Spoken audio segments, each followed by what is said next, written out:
کرام فرماتے ہیں مدینے میں ایک سارنگی رہتا تھا، سارنگی بانسری بجانے والا، اسی سے اس کی کمائی چلتی تھی، بجاتا تھا سریلی آواز، سریلی اس سے میوزک نکلتی تھی، لوگ سنتے تھے۔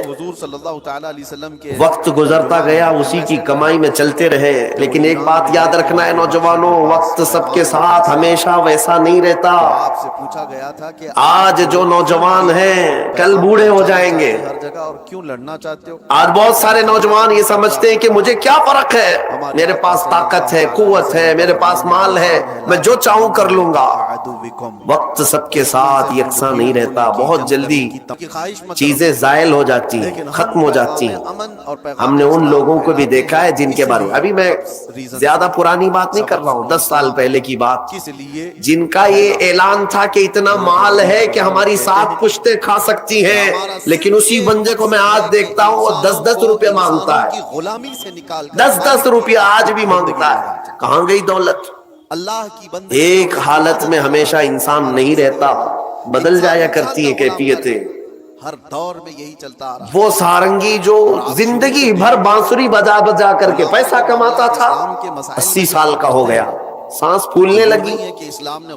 اب جب سانس پھولنے لگی تو بانسری بجتی نہیں، ختم کر دی، لے ٹوٹ جاتی ہے، لوگ نہیں سنتے تھے، کہتے تھے بڑھاپے میں اس کی بانسری بجتی ہی نہیں، کیا بات اس کی باجے کو سنے۔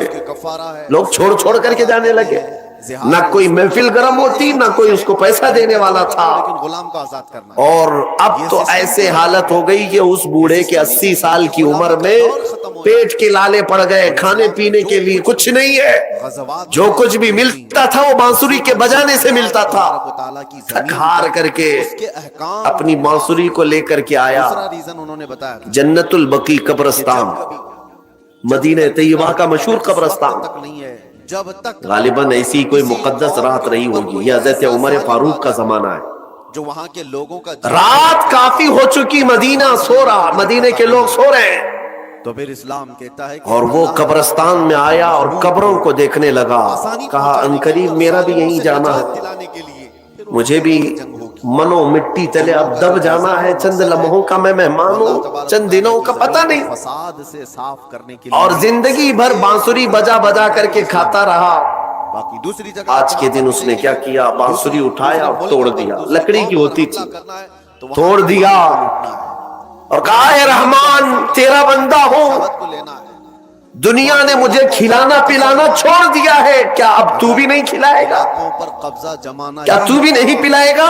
ہر جنگ کرنے کے وہ بعد پکارتا رہا اور روتا رہا، اور کہا میرے پاس اس کے علاوہ اب کوئی دروازہ باقی نہیں ہے کہ میں پلٹ کر کسی اور سے سوال کروں۔ لوگ عزت دیا کرتے تھے، بانسری والا سارنگی والا بڑی میٹھی آواز میں بجاتا تھا۔ آج جب ایسی کیفیت آئی تو سارنگی بانسری توڑ دیا اور پکارتا پکارتا تھک ہار کر اسی قبرستان میں مٹی میں ہی سو گیا، تھک کر کے گر گیا نیچے۔ جانتے ہیں سیدنا عمر ابن خطاب رضی اللہ تعالیٰ عنہ مسجد نبوی میں رات کے وقت قرآن پڑھ رہے تھے، عبادت میں مشغول تھے، آپ کی آنکھیں کیا بند ہوئیں، مصطفیٰ کریم صلی اللہ تعالیٰ علیہ وسلم تشریف لائے، کہا عمر اٹھو مسجد سے، جاؤ جنت البقیع میں میرا ایک غریب امتی بھوکا ہے، میرا ایک غریب امتی بھوکا ہے، میرے رب نے حکم دیا کہ اس کے کھانے پینے کا انتظام کرو۔ اللہ اکبر، حضرت عمر بیدار ہوئے کہ رسول پاک صلی اللہ علیہ وسلم حکم فرمائے اور رحمان کا حکم آیا کہ کوئی کھانے کے لیے مجبور ہے، تو حضرت عمر کہتے ہیں کہ ضرور کوئی مقدس مہمان ہے میرے مصطفیٰ کا، اس نے یہ خبر سنی، کوئی مقدس مہمان ہے، کوئی بڑا نیکوکار آدمی ہے جس کے لیے مولا نے حکم فرمایا، اپنے گھر سے توشہ بنوایا اور اچھی غذا بنوائی اور لے کر کے خود اپنے ہاتھ سے جنت البقیع آئے اس مہمان کو ڈھونڈنے کے لیے۔ کون مقدس مہمان ہے؟ پورے قبرستان میں کوئی نظر نہیں آیا، اور اس مٹی پر یہی بوڑھا کمزور اپنی بانسری توڑے ہوئے گرا ہوا نظر آیا۔ آپ گئے، اس کو جگایا، پوچھا کون ہو؟